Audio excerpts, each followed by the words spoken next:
Vou começar aqui então. Oi pessoal, boa tarde. Sejam todos bem-vindos. Já fiquei sabendo que temos aí pessoas de vários lugares aqui do Brasil. Tem gente aqui do meu estado, de Minas, gente do Rio, do Pará. E eu espero que nessa tarde aqui, nesse período curto, a gente tenha aí a oportunidade de trocar algumas ideias sobre atividades não presenciais e o desenvolvimento de habilidades matemáticas. Se você tem uma prática interessante que você tem realizado aí nesse contexto de ensino não presencial, compartilha com a gente. Se você também quiser enviar sua pergunta enquanto a gente estiver desenvolvendo a apresentação, fique à vontade. A gente tem aqui conosco a Marcilene, que está mediando aí as perguntas e os comentários de vocês. E eu vou, durante a apresentação, fazer algumas pausas para poder responder essas perguntas e também fazer algum comentário, esclarecer alguma coisa que de repente não tenha ficado muito clara. E a gente também tem o Alexandre na parte técnica que está cuidando para que nada dê errado. Então, ele que vai compartilhar as telas com vocês. Se a gente tiver qualquer pequeno ajuste técnico a fazer, ele também está dando esse apoio para a gente, ok? Então vamos lá. Deixa eu falar um pouquinho aqui, rapidinho, sobre quem sou eu, né? Eu sou o Guto, meu nome é Luiz Augusto, mas eu sou conhecido como Guto, é assim que os meus alunos me chamam, minha família também.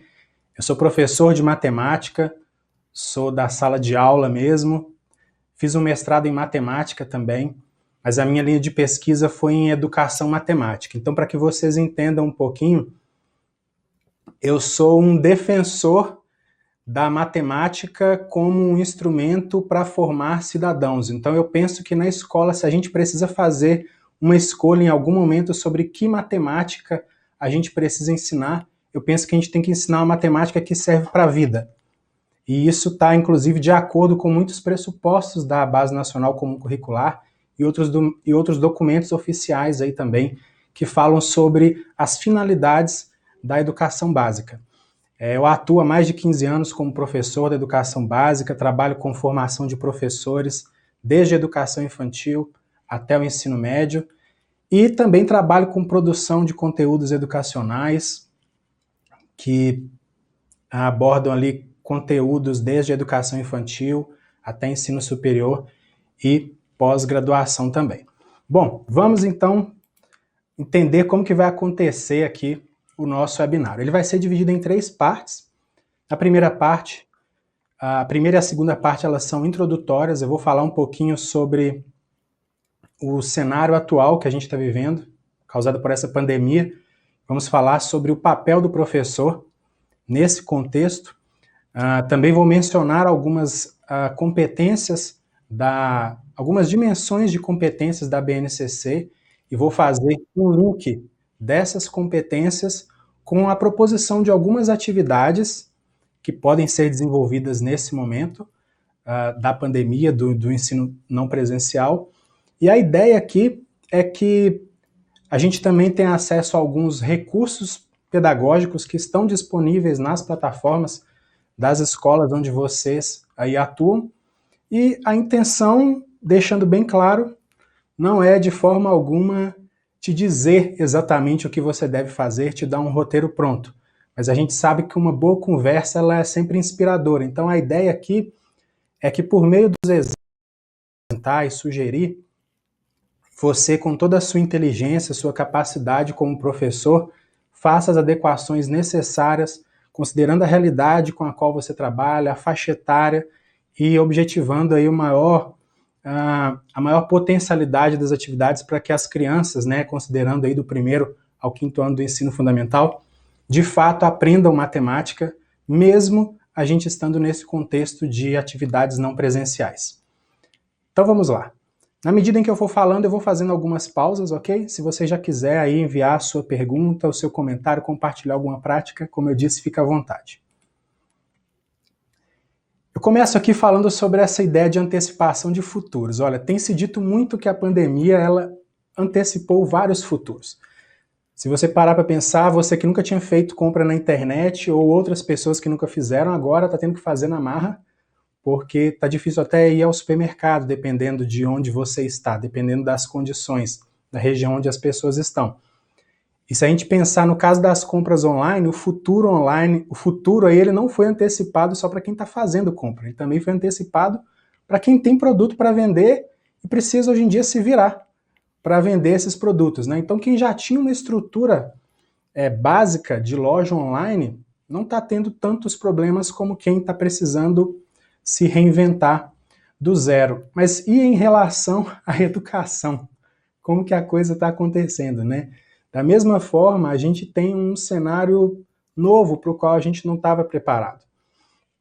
Se a gente pensar bem, a suspensão das aulas presenciais, isso escancarou o quanto que o modelo presencial, que está enraizado assim em práticas muito tradicionais, e aí eu diria tradicionais, pegando a parte não muito legal dessa palavra, a suspensão das aulas, ela escancarou esse modelo presencial que ele é um pouco enraizado nessas práticas que são também um pouco engessadas e inflexíveis.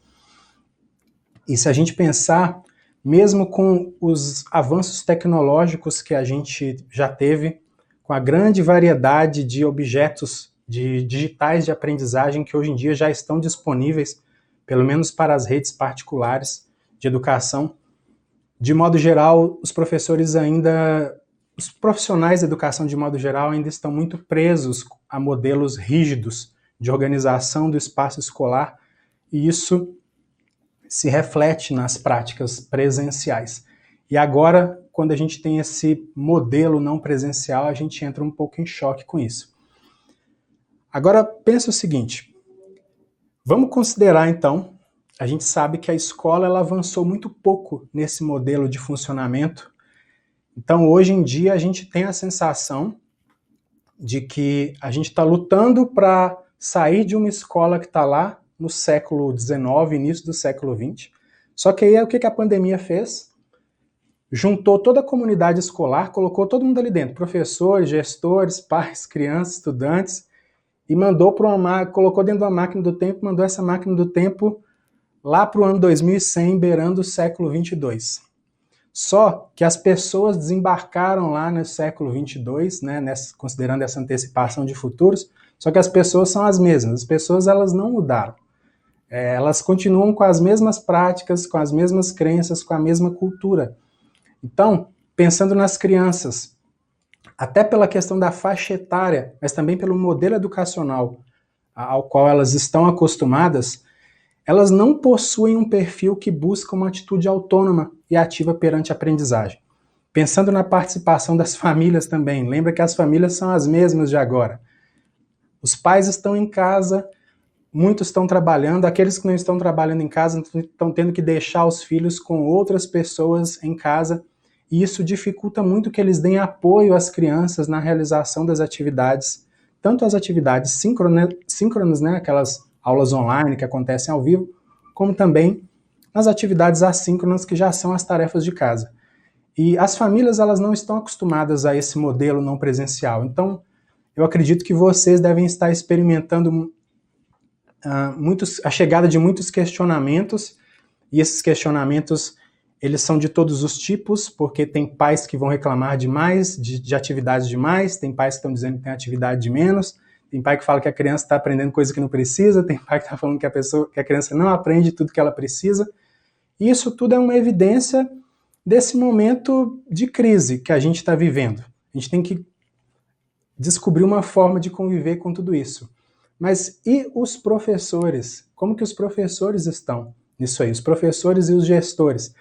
Aqueles que não estavam acostumados a utilizar recursos tecnológicos, mesmo aqueles básicos, o que esse pessoal está fazendo agora? Não sei se essa é a sua realidade. Os professores estão se debatendo para utilizar recursos básicos para gravar uma aula, muitos estão sofrendo, chorando, alguns até adoecendo. Porque o que muita gente tem tentado fazer é uma tradução daquilo que acontece no modelo presencial para o que acontece no modelo não presencial, só que isso não funciona muito bem, porque se o ambiente muda, as práticas também precisam mudar. Não dá para a gente acreditar que o modelo presencial e o não presencial são a mesma coisa, e que tudo que pode ser feito em um pode ser feito no outro também. Isso não é verdade. Os modelos são modelos complementares. Tá? E se a gente pensar que a gente já falha no modelo presencial, porque a escola pouco evoluiu nesse último tempo, escola, quando eu falo, é escola como instituição de ensino, tá? Como um todo, não é escola A ou B, é a escola como instituição. Se a escola pouco evoluiu, ainda tem essas práticas um pouco engessadas, tentar traduzir essas práticas por meio de uma videoaula, simplesmente, é ainda um erro maior, porque a gente está replicando esse erro. Mas a gente precisa pensar, avançando aí um pouquinho, que esse é um contexto provisório. Por que que ele é provisório? A gente não tem como saber, longo prazo, como que as coisas vão ser. Se isso vai se tornar definitivo, se vai ser mais abrangente, tem muita gente discutindo esses assuntos hoje em dia. Os conselhos estão dialogando para ver qual é a melhor forma, de quando vai acontecer o retorno presencial, como que isso vai acontecer. Não tem como a gente saber sobre isso. Então, vamos considerar que essa é uma situação provisória, que isso vai passar. E por que também que eu preciso dizer isso? Porque se a gente considera tudo aquilo que é proposto na BNCC, ou pelo menos grande parte do que é proposto lá, como direitos de aprendizagem, tudo que está proposto lá envolve um ambiente de muita colaboração, de muita interação física. É criança correndo de um lado para o outro, é menino chegando depois da aula de educação física, ou do recreio suado para aprender matemática, para juntar em grupo, para poder debater, para conversar, para dialogar, para argumentar. Então, é preciso que a gente considere isso, tá? Então, as escolas, nesse momento, elas precisam ter um olhar diferente para o currículo. E a gente precisa considerar aquela perspectiva do currículo mínimo. Mínimo, nesse caso, não é mínimo de ser pouco, não. É mínimo de ser o que é realmente essencial e aquilo que é possível de ser feito nesse contexto dos estudos não presenciais. Então fica muito patente que, considerando esse contexto, o papel do professor, que também já deveria ter evoluído há muito tempo e muita gente já tem incorporado esse novo papel, o papel do professor ele precisa ser revisto, ele precisa ser ressignificado. Então eu penso que o papel do professor, pensando que ele está formando um indivíduo que vai ser um cidadão, que a gente quer que seja autônomo, o papel do professor ele tem que ser, hoje, nesse contexto, o papel de um curador, eu utilizei essa expressão aí, de um curador de atividades e de um orientador de aprendizagens, né? Porque se a gente pensar, as informações, os objetos de conhecimento, os recursos, tudo que você quer aprender em matemática, na educação básica, ou talvez até no ensino superior também, isso já está distribuído aí na internet, talvez de forma fragmentada e até de forma gratuita. Então, o professor ele precisa pensar, na hora de elaborar uma atividade assíncrona, principalmente, o professor ele precisa pensar considerando os recursos também que estão disponíveis na plataforma da escola onde você trabalha, na plataforma das redes escolares, precisa considerar esses materiais e fazer uma organização de aprendizagens utilizando todos esses recursos de forma organizada, de forma que as crianças consigam aprender com essas atividades. Considerando que o conhecimento está todo aí, o professor precisa organizar as aprendizagens. E, como eu disse, esses recursos eles vão incluir os materiais didáticos que as crianças já possuem, né, os livros didáticos, o acesso às plataformas, tem muito recurso e está na hora da gente explorar tudo isso também. E só para deixar claro, não estou dizendo que o papel do professor é só esse. O papel do professor é muito maior do que ser um curador, de um orientador de atividades, né? O professor ele é um especialista, ele detém um conhecimento. Mas nesse momento essa nuance do papel do professor precisa ser evidenciada. Bom, e pensando na matemática, nas atividades online a gente tem uma boa oportunidade então de utilizar objetos de aprendizagem digitais que estão disponíveis nas plataformas, como eu disse, mas também, isso eu vou apresentar para vocês nas atividades, é importante que a gente proponha pesquisas orientadas, investigações, análises de situações cotidianas e, o mais importante de tudo, considerando o contexto da criança, considerando a casa, a criança está em casa. Então, é um contexto favorável para que a gente trabalhe situações que estão próximas à realidade dela ali, nesse momento. Tudo bem? Bom, eu vou fazer uma pausa aqui, vou avançar, mas acho que dá para ter uma pergunta aqui, da Alexandra Carvalho Fagundes. A pergunta que ela fez é a seguinte: com aulas presenciais, o aumento do analfabetismo funcional é real. Como podemos agir de forma correta para atingir o aluno que está distante fisicamente? Eu acredito que... Muito obrigado, viu, pela sua pergunta, tá, Alexandre? Eu acredito que um pouco disso eu disse aqui, mas nas atividades isso vai ficar um pouco mais evidente. Não dá para a gente pensar que nas atividades não presenciais a gente vai conseguir desenvolver todas as habilidades que são desenvolvidas no modelo presencial, que é um ambiente, vamos dizer assim, mais controlado.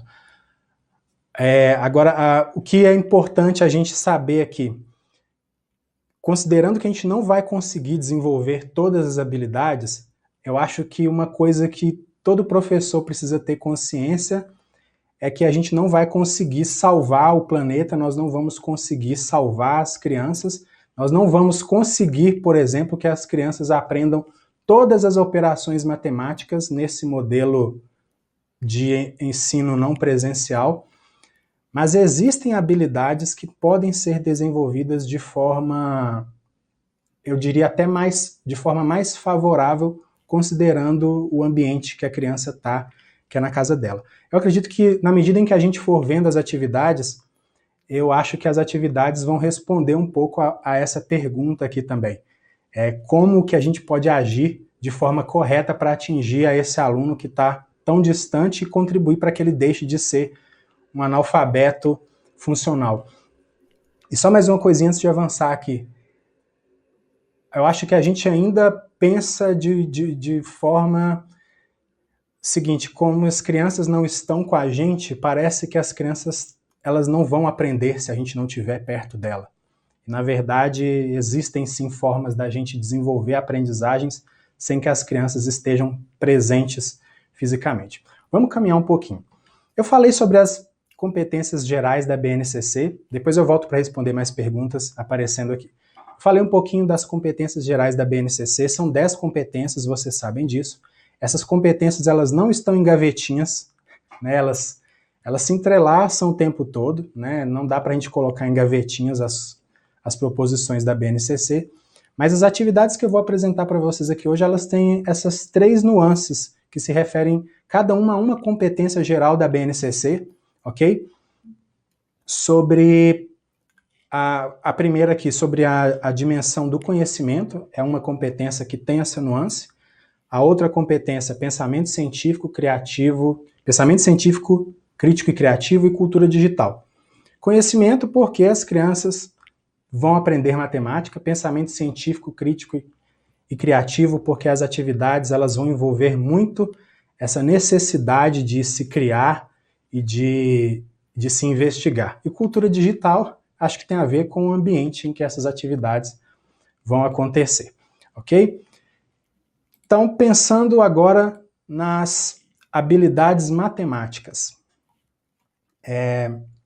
Nós temos, vocês sabem, 5 unidades temáticas na matemática: números, álgebra, geometria, grandezas e medidas, estatística e probabilidade. Porém, até por uma questão do tempo mesmo, eu selecionei atividades que se relacionam aqui com números, atividades e habilidades que se relacionam com as unidades números, álgebra, grandezas e medidas. Só que, de novo, as unidades temáticas da matemática, elas não estão em gavetinhas. Então, elas acabam se relacionando com outras unidades que não foram explicitamente citadas aqui. Deixa eu ver se temos mais algum comentário. Temos um comentário aqui. Gabriela, perfumes raros descontinuados. Muito obrigado, Gabriela. O maior desafio são os pais que parecem que não entendem o nosso trabalho. Gabriela, eu concordo com você, mas eu creio que isso não é uma situação de agora. Parece que sempre existiu esse conflito, né? Em alguns momentos, assim, cabe à escola o papel de esclarecer aos pais aquilo que está sendo feito e acreditar no trabalho que está sendo realizado. Coordenação de ensino fundamental, de São Gonçalo. É possível desenvolver a autonomia dos alunos? Acredito que isso seja um comentário. Sim, é possível desenvolver a autonomia dos alunos a partir do momento que a gente considera que nesse momento de ensino de atividades não presenciais, a criança ela pode aprender matemática sem necessariamente que o professor fique ensinando para ela as continhas. A gente vai ver isso agora. Vamos começar aqui com as atividades. Mas vale dizer uma coisa, autonomia não é uma coisa que você estala os dedos, a criança é autônoma, né? Nós ainda não somos autônomos em muitas coisas, nós como adultos. Mas é um processo e vamos ver como que a gente pode contribuir com isso. Vamos avançar um pouquinho. Daqui a pouquinho eu faço uma pausa para ver se tem mais alguma pergunta, algum comentário. Olha só, a primeira atividade que eu proponho aqui é... Aliás, antes de falar sobre a atividade, só vou dizer o seguinte, vocês estão vendo que tem um selinho aqui, né? Esse selinho ele é um selinho da Khan Academy, porque eu vou utilizar recursos online. Então vou utilizar a Khan Academy, que é uma plataforma para aprendizagem de matemática, ela é gratuita. Também vou falar sobre o Matific, que está disponível nas escolas, aí, nas plataformas, nas escolas onde você trabalha. E também vou sugerir outras atividades que não são atividades necessariamente online, mas que vão envolver investigações e pesquisa, tá? Sempre que tiver uma atividade online, esse íconezinho ou da Khan ou da Matific vai aparecer e nós vamos explorar também essas atividades, tá bom? Deixa eu ver aqui. Ok. Por que eu precisava mencionar isso? Porque essa apresentação ela vai ficar disponível na plataforma depois para vocês em formato PDF, então vocês podem, na medida em que vocês forem navegando pela apresentação, se vocês quiserem revisitar essas atividades, é só vocês clicarem nesses botõezinhos, nesses ícones, que vocês vão ser direcionados a essas atividades, tudo bem? Essas duas plataformas, como eu falei, a Khan e a Matific, elas são integradas ao Google Classroom, elas geram relatórios muito precisos. Eu vou mostrar para vocês algumas coisinhas aí se vocês ainda não conhecem, tá? São recursos para desenvolver algumas habilidades. O foco não é necessariamente a plataforma em si, é o desenvolvimento das habilidades, tá bom? Eu acabei falando muito aqui, me deu sede, vou beber um golinho d'água, só um minutinho. Ok. Olha só. Temos aqui números no cotidiano. Proposição de atividades de pesquisa e investigação que abordem a presença dos números em contextos próximos à criança. Eu sei que isso já é feito, essa é uma habilidade muito simples, mas pensa que a criança está em casa, então agora você não precisa mostrar uma foto para a criança das coisas, né? Elas podem analisar documentos pessoais, certidão de nascimento, RG, carteirinha escolar, documentos da residência, tipo escritura, registro, em relação ao carro, carro, automóvel que os pais possuem, placa, os códigos dos documentos do veículo, também da residência, o número da residência,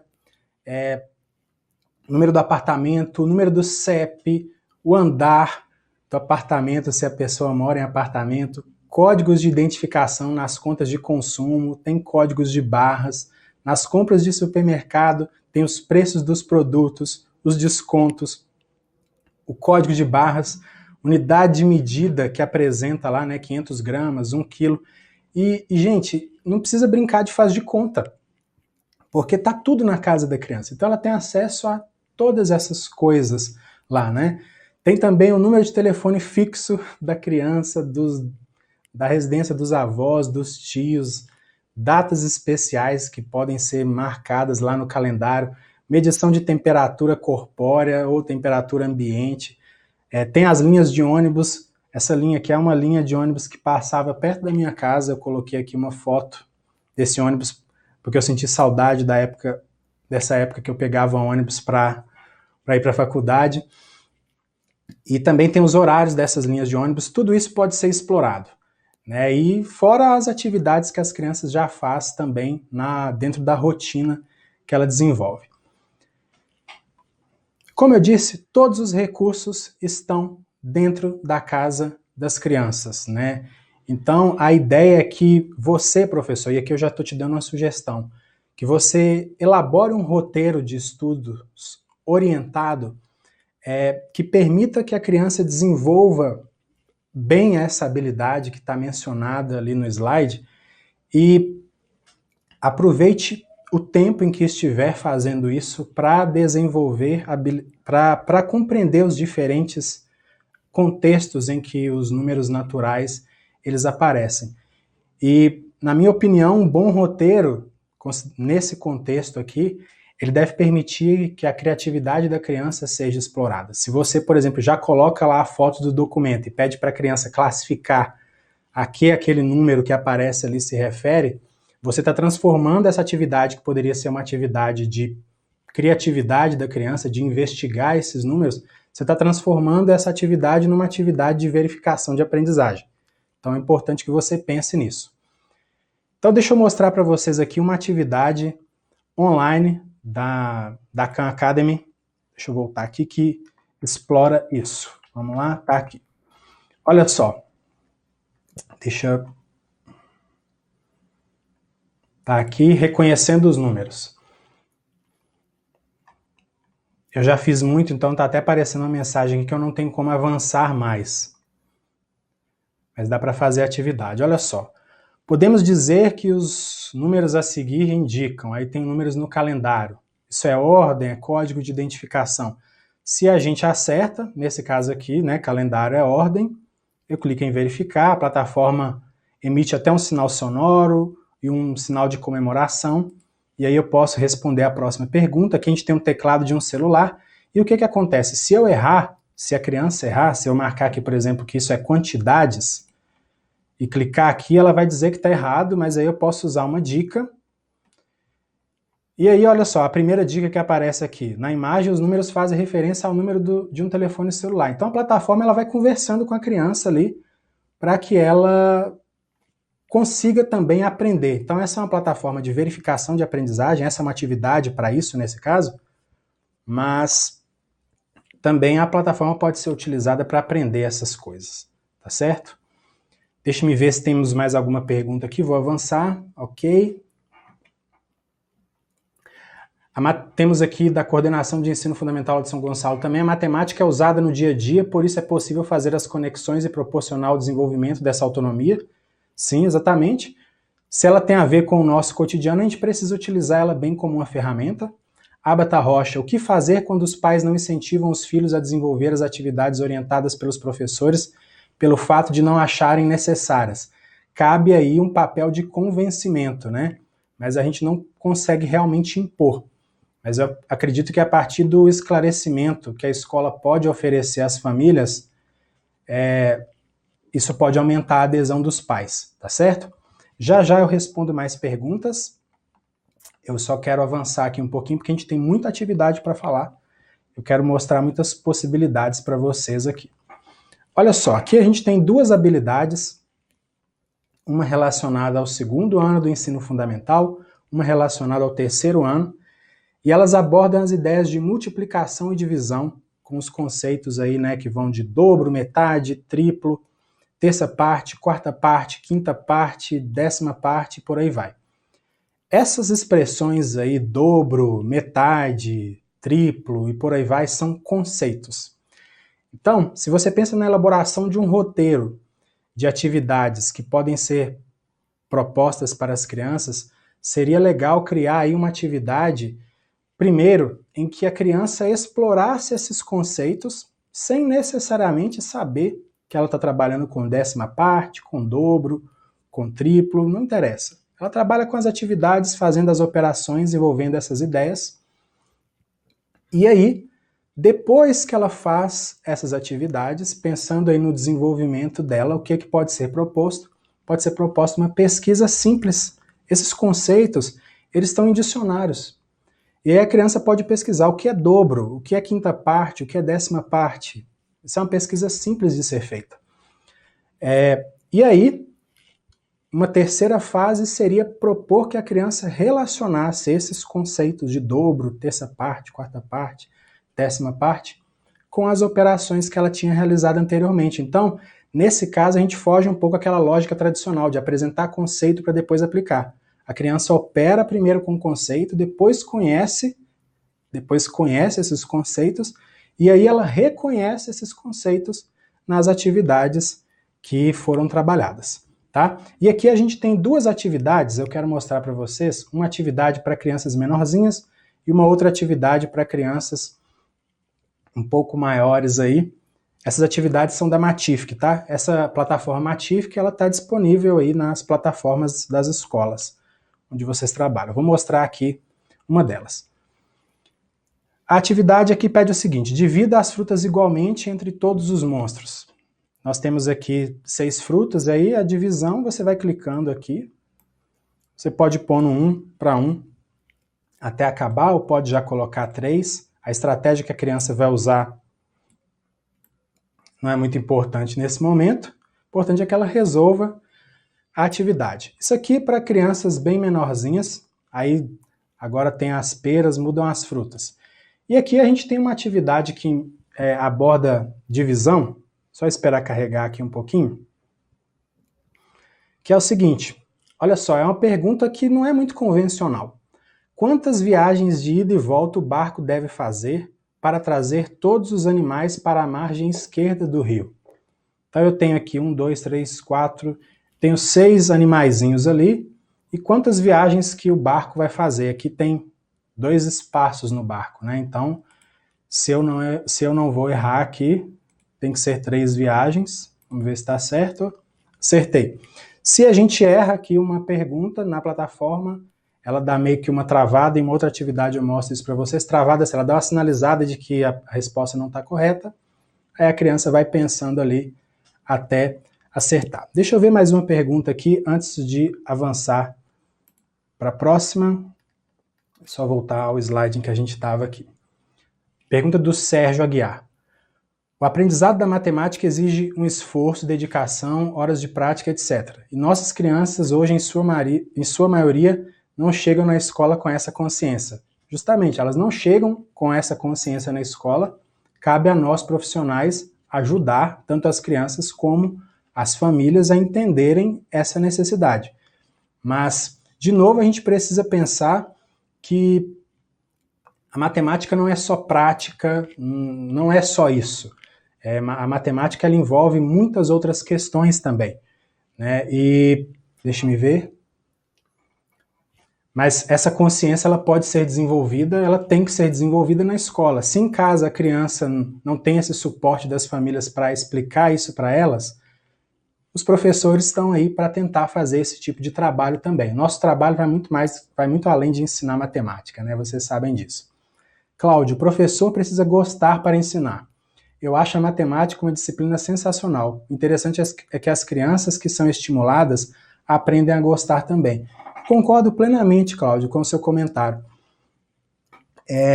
Matemática é chata quando a gente não entende. Matemática é muito chata quando ela é só dita como uma área do conhecimento que é cheia de regras e que você tem que seguir todas essas regras, senão vai dar tudo errado. Senão você vai resolver as coisas erradas. Essa é uma visão da matemática que ainda persiste muito, talvez em casa, né, com as famílias, muitas famílias que ainda não amadureceram esse pensamento em relação a todas as potencialidades da matemática. E a gente sabe que a matemática ela precisa desenvolver a curiosidade, ela tem que trabalhar com isso, com a criança, para que a criança goste da matemática.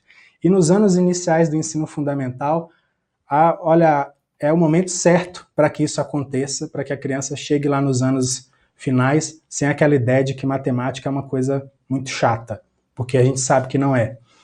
Vamos avançar aqui um pouquinho.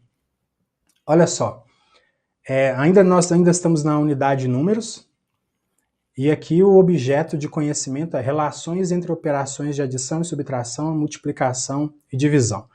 Isso fala um pouquinho das operações inversas, né? Quando fala das relações entre essas operações.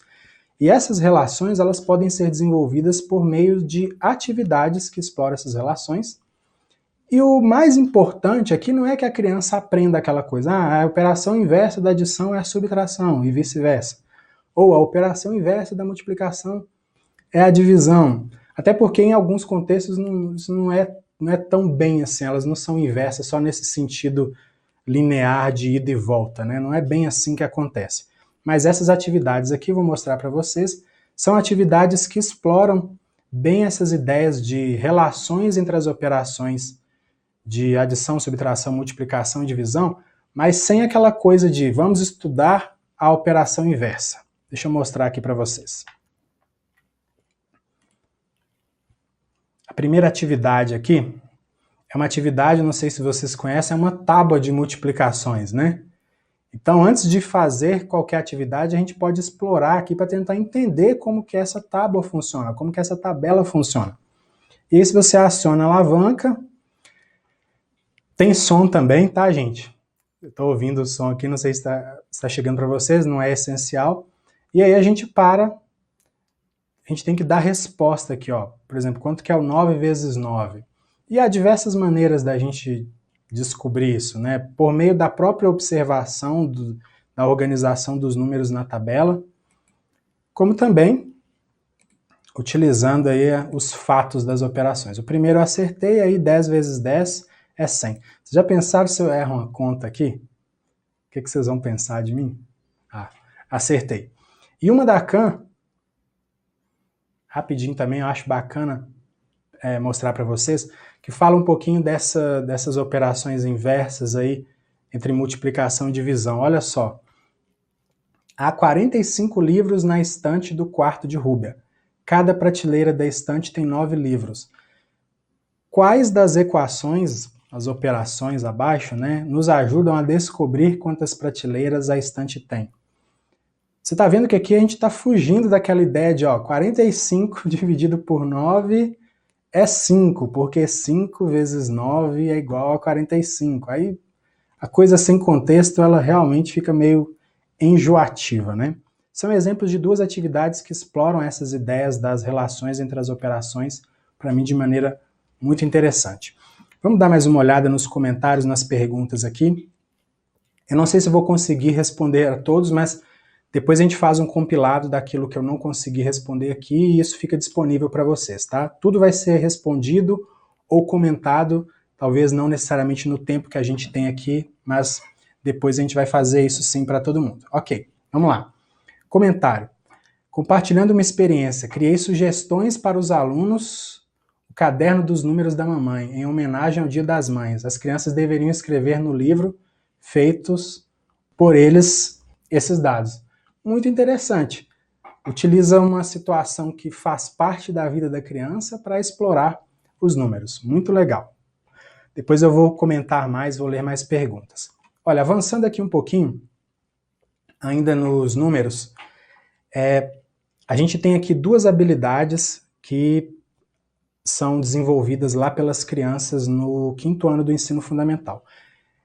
Eu acho que tem alguma coisa muito interessante para falar com vocês aqui.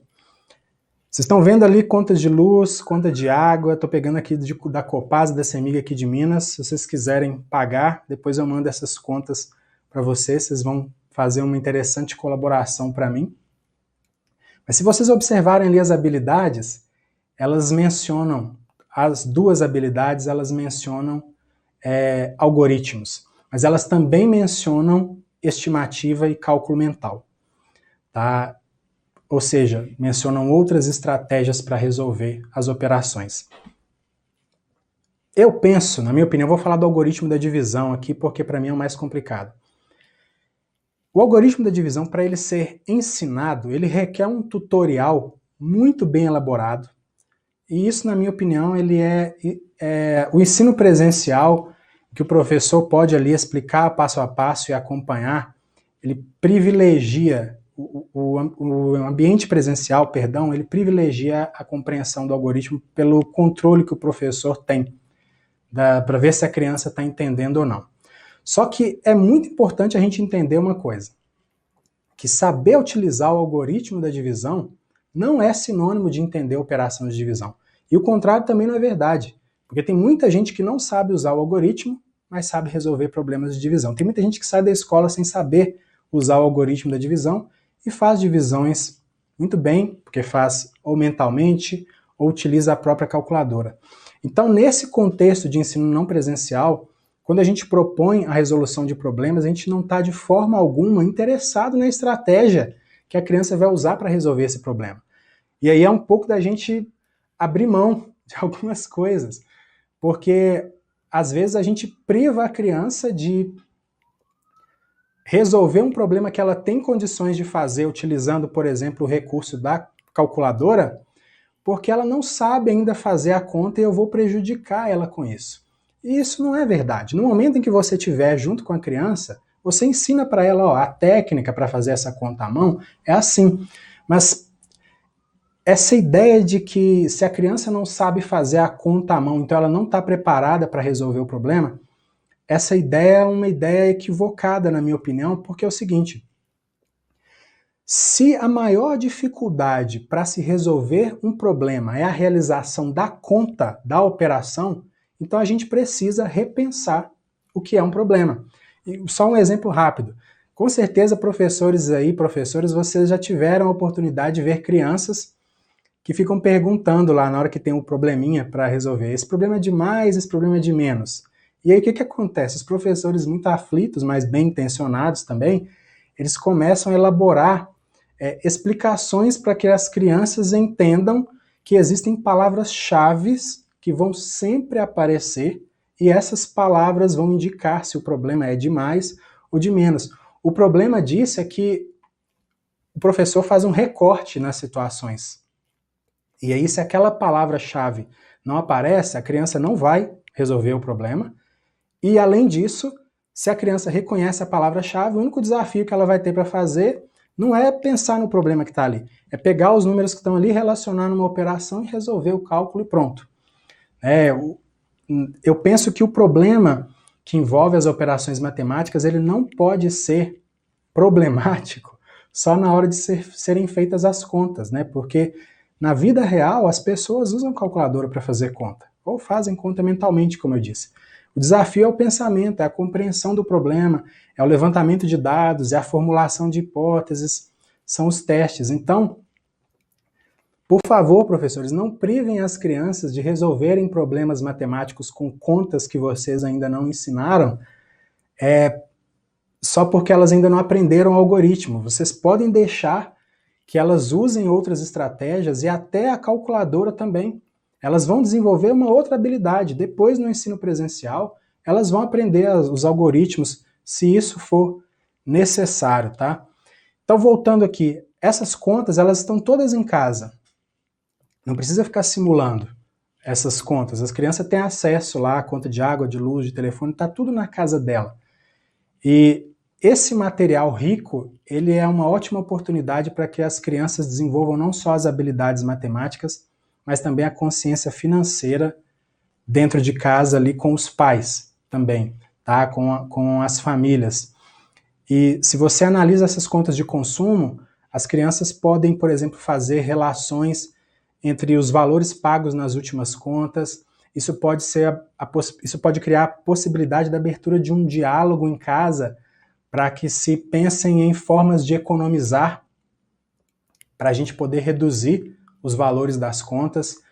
E isso está muito ligado ao papel da escola como formadora de cidadãos, né?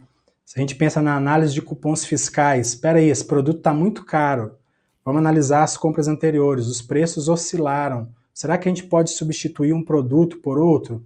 Como que você, professor, pode pensar na criação de um roteiro de uma atividade que explore essas dimensões ali das situações reais das crianças? É interessante a gente pensar nisso.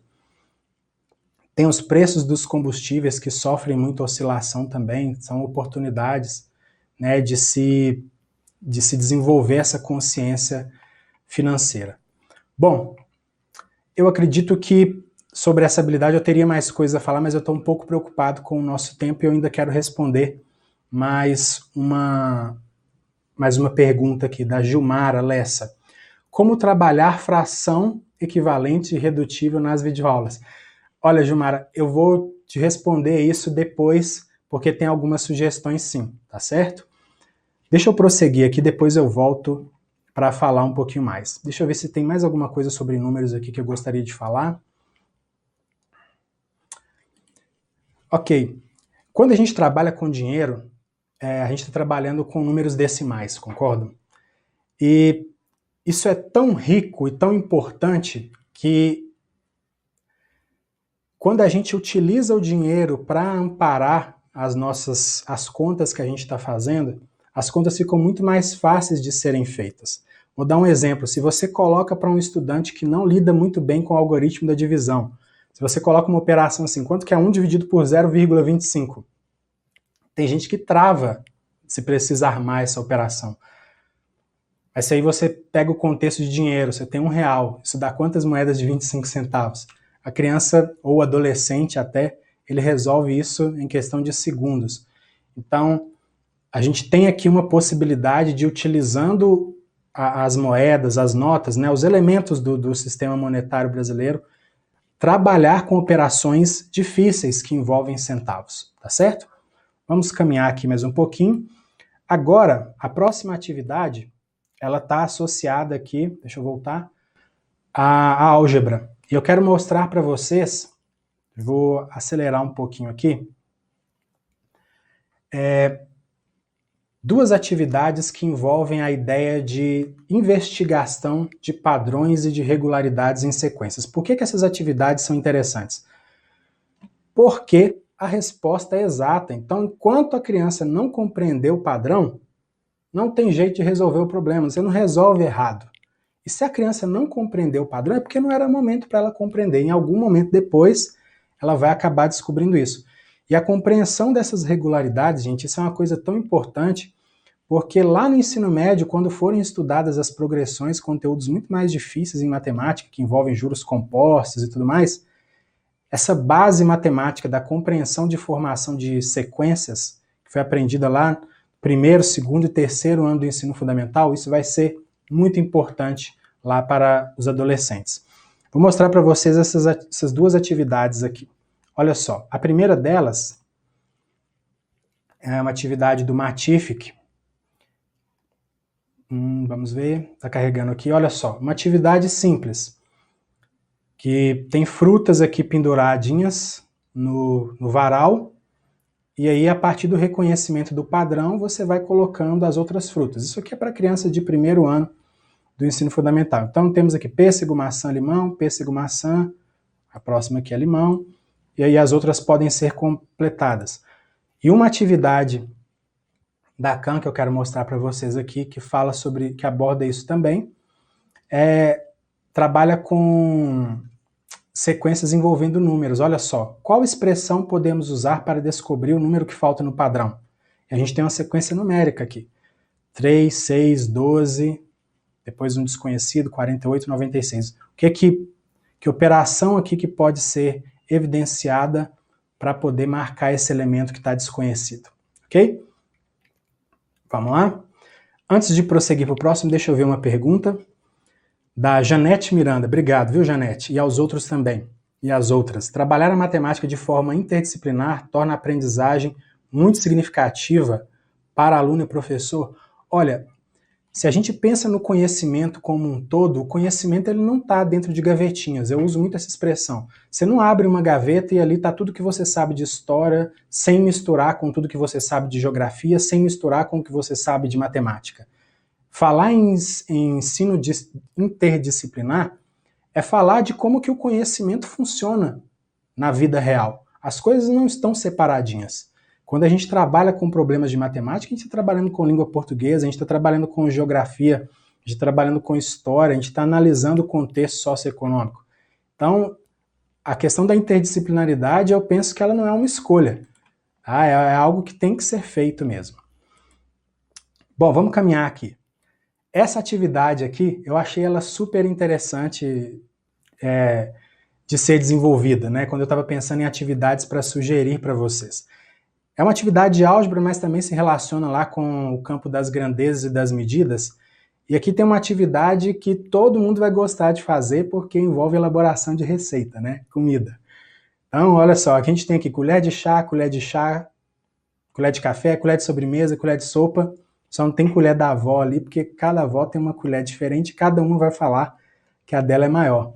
Agora, o que muita gente não percebe é que essas medidas, gente, de colher de chá, de xícara de chá, xícara de café, elas são medidas padronizadas internacionalmente. Tanto é que se você compra esses medidorzinhos coloridos, eu comprei um recentemente para mim, que eles vêm lá da China, eles vão funcionar em receitas que a gente prepara aqui. Então tem uma convenção universal a respeito disso. Mas as pessoas elas não sabem, matematicamente falando, muitas delas não sabem qual que é a capacidade de uma xícara de chá ou de uma colher de sopa. Então a ideia de propor uma atividade que envolva esse contexto é tornar as crianças e de tabela lá as famílias também especialistas nesse assunto. Você pode propor um roteiro investigativo sobre essas medidas, de modo que as crianças elas façam a correlação entre as medidas caseiras e as quantidades que essas medidas representam, né, no sistema internacional de medidas. Vamos pensar na elaboração de receitas. Como que as crianças podem redigir uma receita considerando que a gente só quer a metade do rendimento das porções. Em vez de utilizar ali as porções caseiras, vamos substituir as porções caseiras por medidas do sistema internacional, e o contrário também pode ser feito. E aí aparecem as frações também, porque direto nas receitas vão aparecer lá 3/4 de xícara. Como que isso fica se a gente dobra a receita, se a gente reduz a receita pela metade? Colocar as crianças para pensar nisso é trabalhar ali com algo que está pertinho delas, e depois isso tudo vai ficar muito gostoso, porque todo mundo vai comer uma receita, vai comer uma comida super gostosa. Deixa eu ver aqui mais um comentário antes de avançar. Da Cláudia, professora Cláudia Carneiro, da Escola Assembleia de Deus em Casa Amarela. Percebemos que uma das dificuldades dos alunos do Fundamental 1, dos anos iniciais, é a multiplicação, o que dificulta na resolução da divisão. Sim, sobre isso eu até quero comentar depois um pouquinho mais, eu faço questão de responder isso, é porque a gente trabalha muito com aquela ideia de que a multiplicação é só soma de parcelas iguais, né? E na verdade não é bem assim. Tanto é que se você multiplica um número por 0,5, como é que você explica isso nessa lógica de somar parcelas iguais, né? Então a gente costuma trabalhar de forma muito limitada as operações, em muitos casos, não estou dizendo que é o seu caso, mas a maneira como essas operações, de alguma forma, elas são trabalhadas, elas limitam a compreensão da própria operação e, consequentemente, de outras operações que são estudadas depois também. Deixa eu avançar aqui. Eu quero só mencionar essa atividade aqui, gente. Eu estou fazendo compra online para os meus pais em supermercado, porque eles são idosos e não podem sair de casa. E olha que interessante. Aqui eu tenho batata doce, e os supermercados, acho que por uma questão assim de adequação das embalagens, olha o que eles colocam. A porção de 650 gramas custa R$ 2,91. Como que isso aqui pode ser explorado em roteiros de atividades? Poderia perguntar, qual que é o preço por quilograma desse produto? Com R$10 podem ser compradas quantas porções? E isso vai ser quantos quilogramas? Qual produto que é mais caro considerando aí o preço por quilograma? Então os pais estão ali fazendo as compras e a criança pode ter uma calculadora do lado, não tem problema nenhum, fazendo ali as continhas e descobrindo esses preços. Isso é aprender a matemática que ela vai usar na vida dela, tá certo? E a escola não pode trabalhar com a matemática desconectada da realidade. Bom, avançando agora para grandezas e medidas, que é a última unidade temática, nós temos aqui duas atividades que são atividades muito simples para primeiro e segundo ano do ensino fundamental, e elas agora trabalham com aquela relação de equivalência entre moedas e cédulas do sistema monetário. Eu vou mostrar essa segunda atividade aqui para vocês, porque ela é uma atividade que foge, a do Matific, essa atividade, ela foge daquele padrão assim de pergunta posta, deixa eu ver qual é a resposta. Olha só, explore a estação intergaláctica.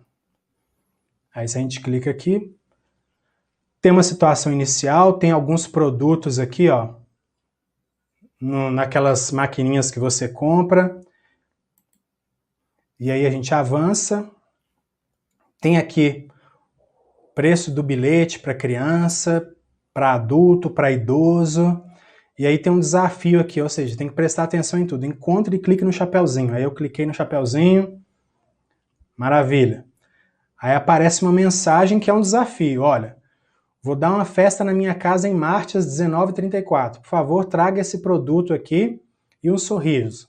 Vejo você lá, ok.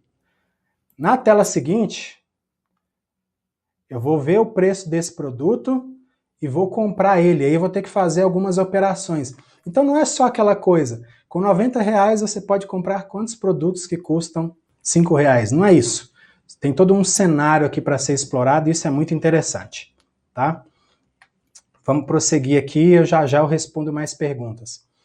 Agora eu quero mostrar para vocês uma atividade da Khan que fala sobre essa questão também de relação de equivalência de valores do nosso sistema monetário, mas com valores mais quebradinhos, decimais, os centavos.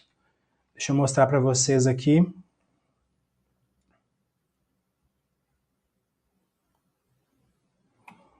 Enquanto carrega ali, deixa eu ler mais uma pergunta. Um comentário. Jéssica Guimarães Oliveira, a divisão é a luta diária mesmo.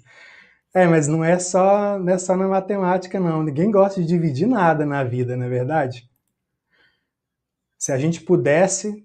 Tá demorando para carregar aqui, gente? Acontece, né?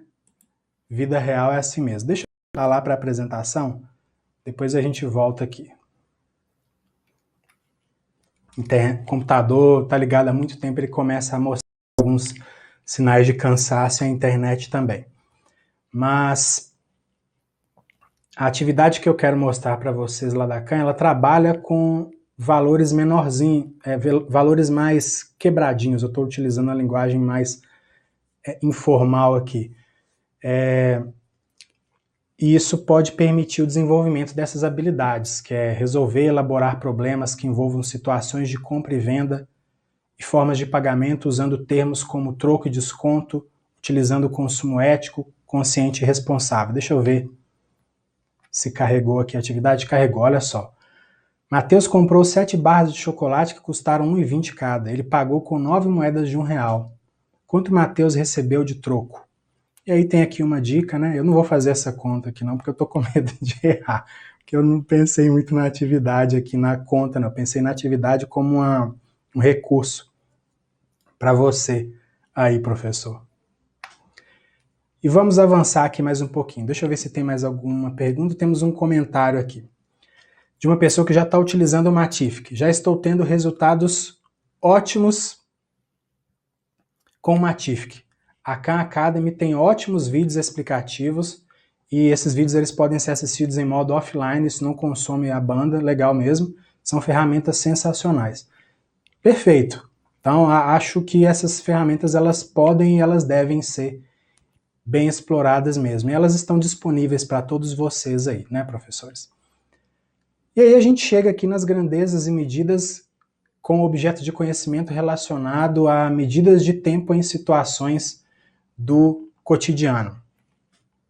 Olha só, as crianças estão em casa, então o tempo todo, se você analisar aqui essas habilidades, elas estão falando de medições do tempo, registros de horário, leitura dos relógios, relação entre horas, minutos e segundos, quer dizer, tudo que as crianças têm em casa está relacionado a isso, né? Considerando que a criança tem uma rotina. Então as atividades que vocês podem propor, seria legal que explorassem essa rotina da criança em casa. Porque vamos pensar que a escola mudou para casa nesse momento, né? Então você não precisa mais brincar de faz de conta. Ah, lembra que lá na sua casa é assim, assim? Não, a criança está em casa. Então, atividades do tipo, pensando nas rotinas que a criança, né, tem em casa, a gente pode trabalhar, deixa eu ver aqui o que eu relacionei.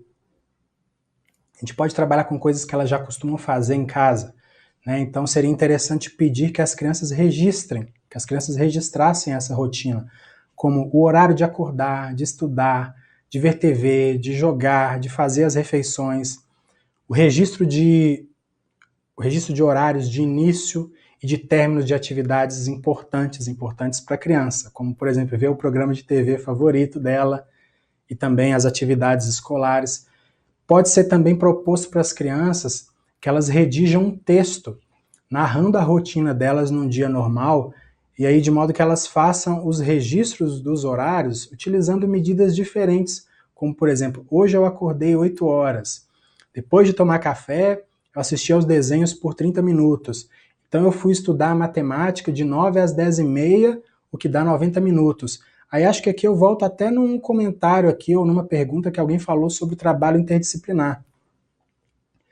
A gente não está muito acostumado a colocar as crianças para escreverem textos nas aulas de matemática. E aqui esse é um exemplo de uma atividade interdisciplinar que envolve a matemática, porque a criança ela vai precisar fazer as operações de conversão ali das medidas de tempo e ao mesmo tempo vai precisar escrever um texto em língua portuguesa. Então você tem como desenvolver você tem como desenvolver várias habilidades relacionadas a duas áreas do conhecimento que aparentemente não tem muita coisa a ver uma com a outra, né? Tem gente que fala, quem gosta de matemática não gosta de português. Aqui a gente tem um exemplo de uma atividade que só pode ser desenvolvida se a gente utiliza essas duas ferramentas, que são a matemática e a língua portuguesa. Deixa eu ver se temos mais aqui alguma pergunta ou comentário. Comentário da Cláudia. Imagine a família percebendo isso em casa. Com certeza irá desconstruir a ideia de que a matemática é chata e difícil, passando a ajudar a criança nas dificuldades apresentadas nas atividades diárias. Muito obrigado, Cláudia. Eu penso o seguinte, gente. As crianças elas estão em casa, elas estão vendo as contas quando chegam, elas estão vendo os pais, em muitos casos, passando por dificuldades financeiras.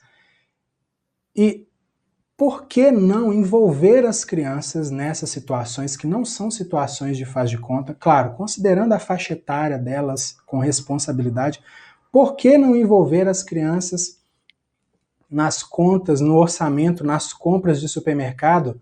Porque elas são interessadas em ajudar os pais. Quando a criança vê os pais lá, como é que eu vou fazer para pagar as contas esse mês? Se a gente tivesse economizado um pouquinho mais, a gente não estaria nessa situação difícil.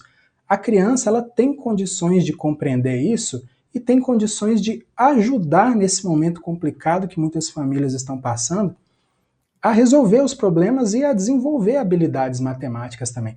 Por isso que eu acho que o mais importante aqui de tudo que já foi dito até o momento é o seguinte: pensem numa matemática que serve para onde a criança está vivendo nesse momento. Pensa numa matemática que é uma matemática que serve para ela aplicar na vida dela. Fazer continha, armando e efetuando, isso não tem utilidade para esse momento. Você pode explorar isso em outras situações, mas a criança está em casa, ela tem problemas reais, ela tem situações reais e a matemática está espirrando para todos os lados. Por que não explorar essas situações que são reais e que estão na vida da criança e das famílias para desenvolver habilidades matemáticas, ok? Quero ver um outro comentário aqui. Trabalho matemática sempre contextualizada, levo meus alunos ao raciocínio lógico em sua vivência no dia a dia. Perfeito, eu mostrei aqui exemplos de atividades de álgebra, né, que você precisa pensar ali na sequência. Isso envolve o raciocínio lógico também. E todas as situações em que a pessoa tem que pensar para tomar uma decisão, o que tem tudo a ver com resolução de problemas matemáticos, isso envolve raciocínio lógico. E mesmo que não sejam problemas matemáticos, o raciocínio lógico ele está presente nas nossas vidas como um todo, certo? Temos um outro comentário aqui da Alice. Muitos pais vão ver nova forma de aprender. Muitos querem que as crianças decorem tabuada.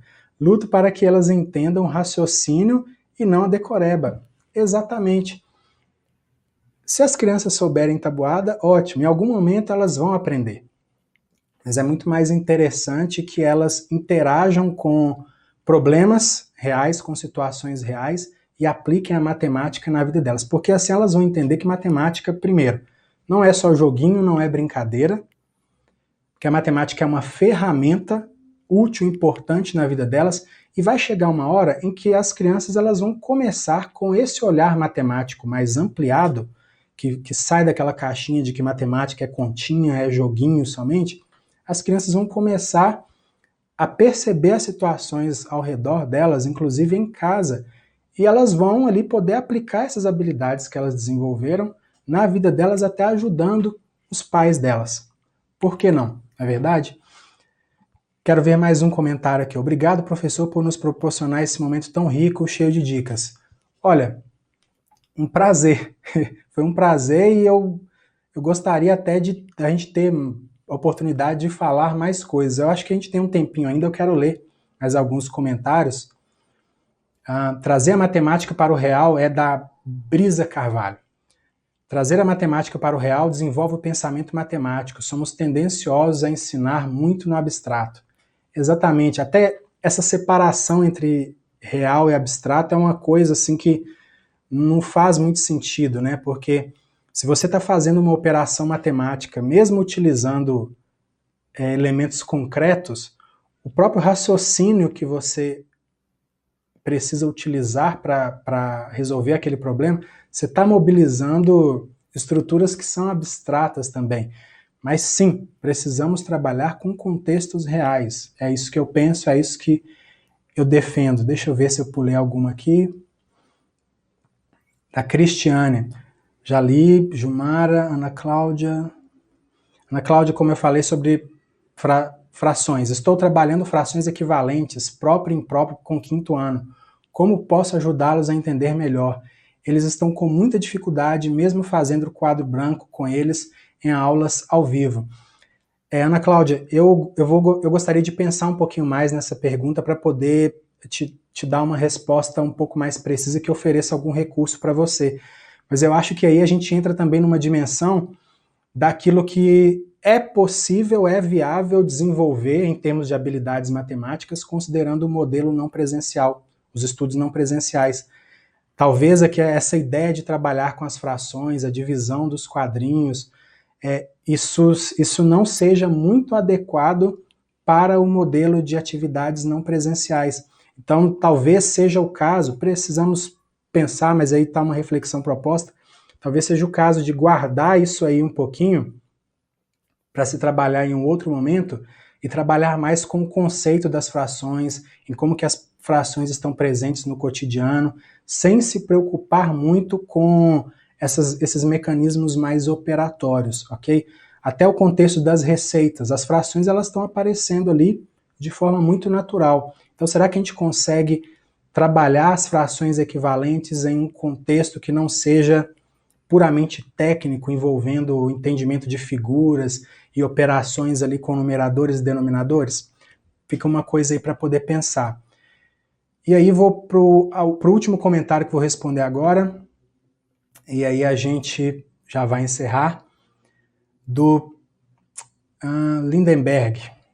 Gosto de trabalhar matemática com oficinas, vivências, contextualização, materiais manipuláveis, jogos. Perfeito. Agora vamos pensar, Lindenberg, que na casa da criança, às vezes ela não tem todos esses materiais que estão na escola, que a gente não tem uma filial da escola em cada casa, né? Então, o que pode ser trabalhado em casa, a criança, o que ela pode utilizar de recurso na casa dela para desenvolver habilidades matemáticas, né? Essa é uma reflexão interessante, mas sim, a utilização de oficinas, contextualização, isso é riquíssimo, né? E agora sim vou para a última. Da Alda. Ter prontidão é importante, mas compreender as situações e buscar soluções é primordial. Parabéns por fortalecer e ampliar nossas intenções e ações em relação ao ensino da matemática. Eu acho assim que a gente não pode pirar, né? Quando eu fico vendo, às vezes, os meus colegas pirando, não sei o que eu faço para os meninos aprender. É muito difícil esse modelo não presencial. Talvez a gente não esteja, talvez porque a gente esteja querendo ainda traduzir o modelo presencial para o modelo não presencial. E acho que isso não é possível. São modelos complementares, então a gente precisa pensar no modelo não presencial e utilizar ele da melhor forma possível para o desenvolvimento de habilidades que são favoráveis ao desenvolvimento nesse contexto. E última pergunta, que essa aqui, uau, pá, um soco. É possível trabalhar todos os conteúdos remotamente? Eu não tenho uma resposta pronta para isso, me desculpa, mas eu diria que você pode trabalhar todas as dimensões da matemática considerando certos graus. Existem momentos em que o professor precisa reunir as crianças para colocar num denominador comum um conceito que algumas já desenvolveram e outras ainda não. E isso, remotamente, para crianças, eu acho ainda muito complicado. A gente precisaria de ter aí tutoriais muito bem desenvolvidos para um modelo de autodidatismo.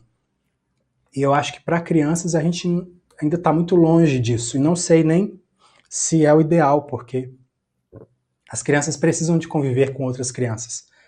Elas precisam interagir para conhecer a diversidade, para respeitar o próximo. Os objetivos da educação, eles estão muito além de se aprender, da formalização dos saberes, né? Existem competências que você não consegue desenvolver remotamente. Agora, conteúdos, considerando algumas nuances, sim, o próprio exemplo das frações aqui equivalentes, né, que eu acabei de citar. Talvez não trabalhar as operações, porque a criança, ela talvez não vai entender o que ela tem que fazer ainda, se o professor não estiver perto para acompanhar. Algumas talvez sim, mas será que a gente não pode explorar as frações e a equivalência das frações em contextos do cotidiano? Essa aí é a ideia. Se aparecer mais alguma coisa, eu respondo depois, tá, gente? Fazemos um compilado aí, eu envio as respostas para vocês. Eu só quero deixar aqui com vocês a minha gratidão pela participação de vocês aqui nesse webinário. Foi uma experiência muito bacana para mim. Aqui tem os meus contatos. Eu tenho rede social que eu interajo mais, outras não. Mas tem aqui o meu Instagram, o Facebook, o Pinterest, é a Aula do Guto. E o meu canal no YouTube, que eu faço um trabalho lá tanto para estudantes como para professores. Aula do Guto Oficial. Quem quiser conhecer, vai ser um prazer ter vocês aí para a gente continuar conversando, ok? Bom, eu acredito que seja isso. Mais uma vez, muito obrigado. Um grande abraço para todos vocês. E eu espero que a gente consiga aí desenvolver habilidades matemáticas para a vida real das crianças nesse modelo de estudos de atividades não presenciais, ok? Um abraço para vocês.